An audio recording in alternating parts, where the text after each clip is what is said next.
আমাদের বাঙালি প্রবাসীরা যখন আসেন তারা তখন এতে খুব অসন্তুষ্ট হন এবং তারা আসলে সবাই দেশে আসলে সবাই নবাবজাদা হয়ে ওঠেন। তখন তারা 5 স্টার হোটেল না হলে অপছন্দ করেন। সম্মাননার সঙ্গে আনতে হবে, তাদের সম্মাননার সঙ্গে পাঠাতে হবে, কারণ তাদের টাকায় আমরা চলি আর তাদেরকে আমরা হেনস্থা করি। এখানে আসসালামু আলাইকুম প্রিয় বন্ধুরা, আজকে গুরুত্বপূর্ণ একটি টপিক নিয়ে আপনাদের মাঝে কথা বলতে আসলাম। আজকের টপিকটা নির্ধারণ করা হয়েছে বর্তমান সরকারে প্রবাসীদের ভবিষ্যৎ কি। উল্লেখিত টপিকে কথা বলতে গেলে 3টি পয়েন্টে আমি আপনাদের মাঝে কথা বলবো।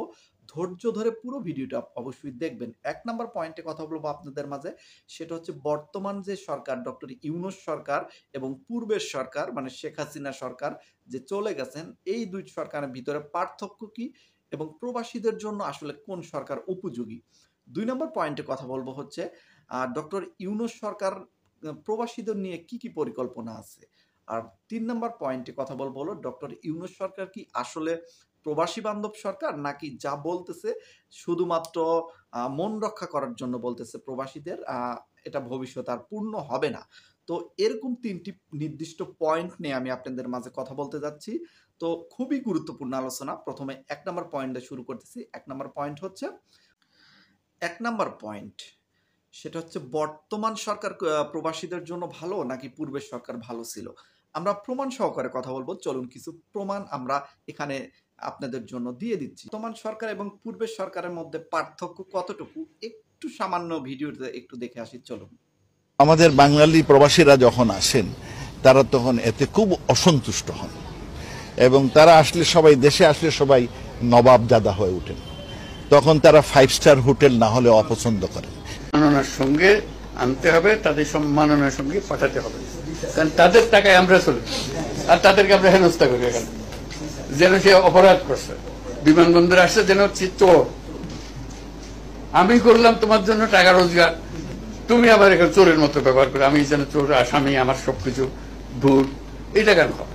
আমি বললাম যে এটা পাল্টাতে হবে, তাদেরকে সম্মান দিতে হবে। আমাদেরকে সে রক্ষা করতেছে, আমাদের জন্য সে রেমিটেন্স নিয়ে আসতেছে, তাকে জাতীয় সম্মান দিতে হবে। তাকে প্রবাসীদের জন্য তেমন কোনোই কিছুই করে নাই, উল্লেখযোগ্য তেমন কিছু করে নাই। একটা পেনশন স্কেল চালু করেছিলেন, সেখানেও কত বড় শুভঙ্করের ফাঁকি সেটা কিন্তু আমি পূর্বের ভিডিওতে বর্ণনা করেছিলাম।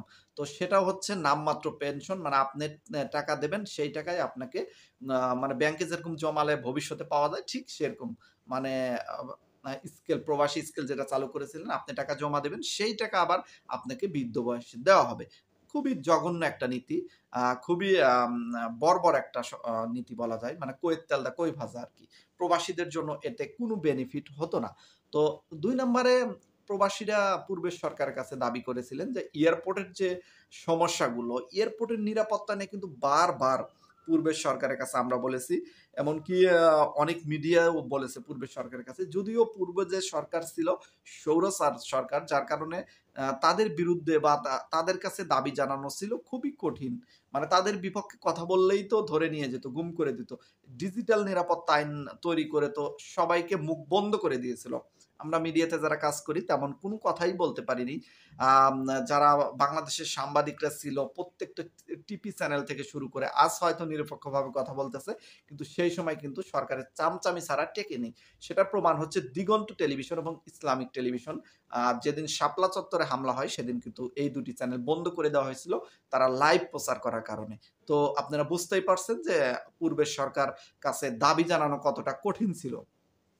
তো পূর্বের সরকারের কিছু বিষয় আমি আপনাদেরকে বললাম। আসলে বেশি বিষয় বলার দরকার নেই, কারণ আপনারা সবাই এই বিষয়ে অবগত আছেন, সবাই এই বিষয়টি জানেন।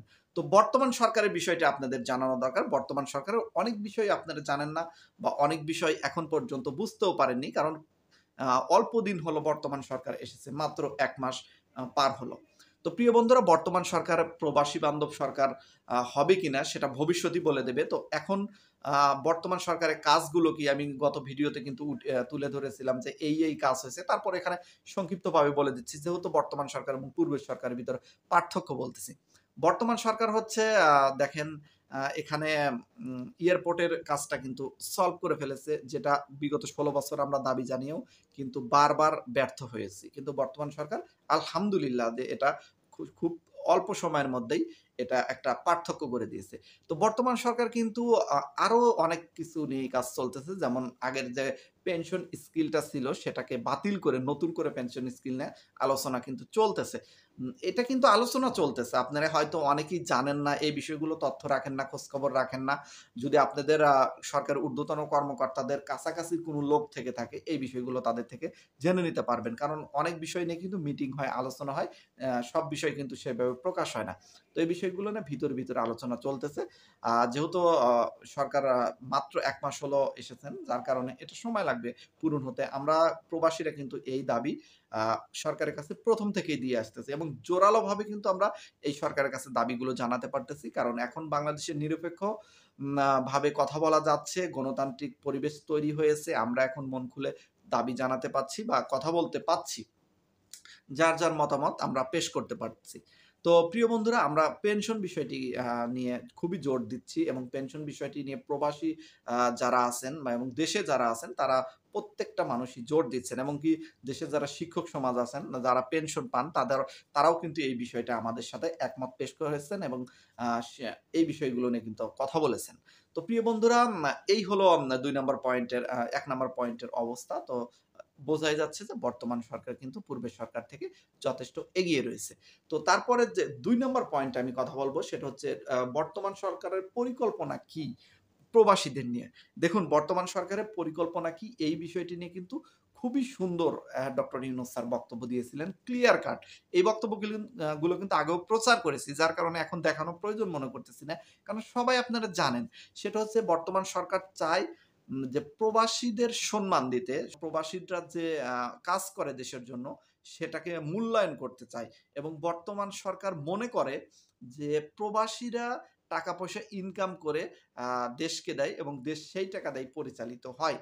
যদি কোনো মানুষ বা কোনো সরকার বা কেউ যদি মনে করে যে আমাকে একজন টাকা দিচ্ছে, আমি সেই টাকা দিয়ে চলতেছি, তাহলে কিন্তু তার মনের ভিতরে কি ধরনের চিন্তাভাবনা সেটা কিন্তু আপনারা এখান থেকে বুঝতে পারতেছেন। আপনার ফ্যামিলি যদি বলে, ধরেন আপনার গার্জিয়ানই যদি বলে যে আমাকে টাকা দিচ্ছে, সে টাকা দিয়ে আমি চলতেছি, তাহলে কতটা এখানে সফটনেস কাজ করতেছে। এখানে সফটনেস আছে বলেই কিন্তু এই কথাটা বলবে সে। তো আমাদের সরকার প্রবাসীদের উপর যথেষ্ট পরিমাণ আ আ আন্তরিকতা দেখাচ্ছেন এবং যথেষ্ট পরিমাণ তার, যেমন গতকালকে একটি বক্তব্য দিয়েছে সেখানেও কিন্তু প্রবাসীদের বলেননি। কারণ যে গতকালকে যদিও ছাত্র সমাবেশে তিনি বক্তব্য দিয়েছেন, ছাত্রদের মাঝে সেখানেও কিন্তু বলেছেন একটি কথা খুবই গুরুত্বপূর্ণ। সেটা হচ্ছে যে আমরা শুধু নিজেরাই দেশ গড়তে চাচ্ছি না, যারা বাংলাদেশের বাইরে আছেন তারাও কিন্তু এই বিষয়টি নিয়ে একদম উঠে পড়ে লেগেছে সুন্দরভাবে নতুন করে দেশ গড়ার জন্য। তো আসলে ডক্টর ইউনূসের পরিকল্পনা কিন্তু প্রবাসীদের নিয়ে অনেক দূর পর্যন্ত এগিয়ে যাওয়া এবং ভবিষ্যতে কিন্তু অনেক দাবি আমরা আদায় করতে পারবো ডক্টর ইউনূস সরকারের কাছে, যদি ডক্টর ইউনূস সরকার আপাতত ২ থেকে ৩ বছর টিকে থাকতে পারে। তো আমরা আশা করি ২ থেকে ৩ বছর ডক্টর ইউনূস সরকার থাকবেন এবং প্রবাসীদের সকল দাবিগুলো একে পূরণ করে দিবেন। এটা আমরা আশা রাখি। তো এই ছিল হচ্ছে আপনাদের মাঝে ২ নাম্বার পয়েন্ট। এখন কথা বলব আপনাদের মাঝে ৩ নাম্বার পয়েন্ট নিয়ে, সেটা হচ্ছে প্রবাসী বান্ধব সরকার হতে পারবে কিনা ডক্টর ইউনূস। তো আসলে প্রত্যেকটা পয়েন্ট কিন্তু পার্ট বাই পার্ট কথা বলতেছি। প্রত্যেকটা পয়েন্ট কিন্তু প্রায় ডক্টর ইউনূসকে ঘিরেই এবং আমাদের প্রবাসীদেরকে ঘিরেই। তো যার কারণে কিন্তু এটা খুবই মনোযোগ দিয়ে আপনাদের শুনতে হবে এবং এই বিষয়টি বুঝতে হবে। ডক্টর ইউনূস সরকার কিন্তু প্রবাসী বান্ধব সরকার অলরেডি হওয়া শুরু করে দিয়েছে। যারা বলেন ডক্টর ইউনূস প্রবাসী বান্ধব সরকার ভবিষ্যতে হতে পারবে কিনা তাদের উদ্দেশ্যে বলতেছি, ডক্টর ইউনূস সরকার অলরেডি প্রবাসী বান্ধব সরকার হওয়া শুরু করে দিয়েছে। তার মাঝে যে কাজগুলো আমি পেশ করলাম সেগুলোই হলো প্রমাণ। তার ডক্টর ইউনূসের পরিকল্পনাও কিন্তু এটার প্রমাণ বহন রাখে যে ডক্টর ইউনূস সরকার প্রবাসী বান্ধব সরকার হতে চলেছেন। অনেক ভাইয়েরা এখানে দ্বিমত পোষণ করতে পারেন যে নতুন এসেছেন, অনেক কিছু আশ্বাস দেবে, ভবিষ্যতে পূরণ করবে কিনা, এই ধরনের অনেক কথাই কিন্তু বলতে পারে। তো এটার সাথে কিন্তু আমি একমত। যারা এই ধরনের কথা বলতেছেন তাদের কথা কিন্তু একদম নেহাত ফেলে দেওয়ার মতো কথা না। এটার সাথে কিন্তু আমি একমত যে নেগেটিভ পয়েন্ট আপনারা অবশ্যই চিন্তা করবেন। আমাদের চিন্তা করা উচিত। কারণ আমরা উৎফুল্ল হয়ে যে সরকারের শুধু প্রশংসাই করব, আমাদের না দিলেও যে প্রশংসা করব, বিষয়টি কিন্তু এরকম নয়। মানে আমরা সাদাকে সাদা বলবো, কালোকে কালো বলবো। এখন এখানে বিষয় হচ্ছে ডক্টর ইউনূস সরকার আমাদেরকে সুন্দর সুন্দর আশ্বাস দিচ্ছে এবং কিছু সুন্দর কাজ আমাদের জন্য করেছে, যা শতকরা হয়তো 10% কাজ করেছে, এখনো 90% কিন্তু বাদ আছে। তো আমরা আশা করি সেই ধারাবাহিকতা অবলম্বন করবেন এবং সেই ধারাবাহিকতা বজায় থাকবে, কারণ ডক্টর ইউনূস সরকার খুবই অল্প টাইম হলো এসেছে।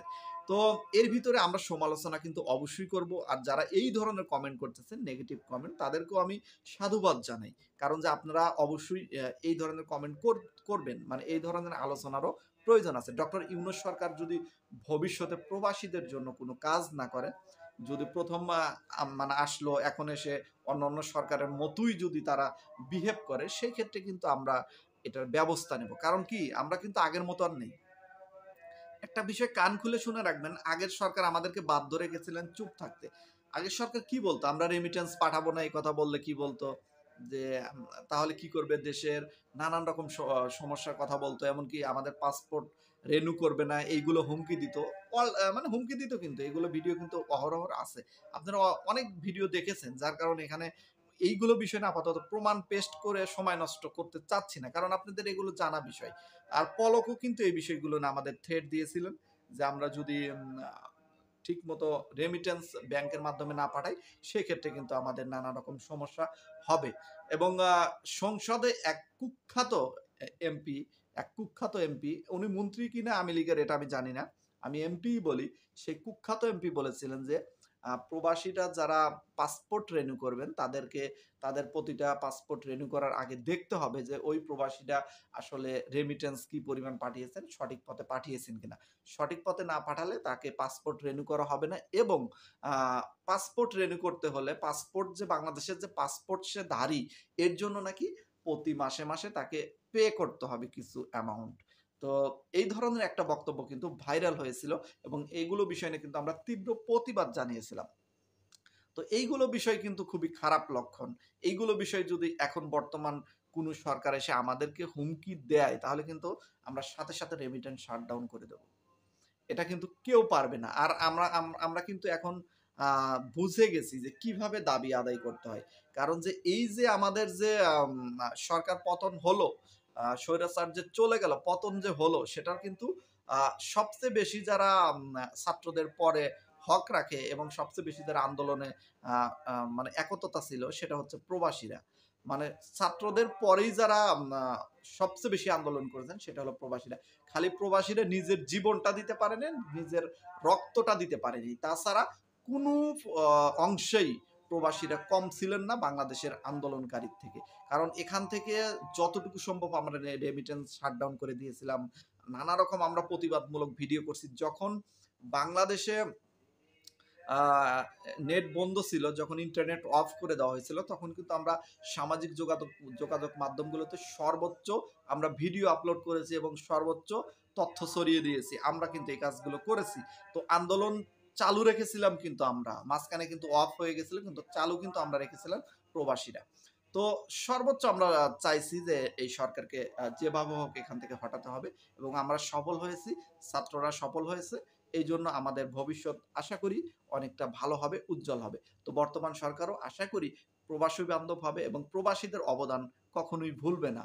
তো আমি এই আশা ব্যক্ত করে আজকের মতো ভিডিওটা এখানেই শেষ করতে চাচ্ছি। সবাই ভালো থাকবেন। আজকের মতো বিদায়। আল্লাহ হাফেজ।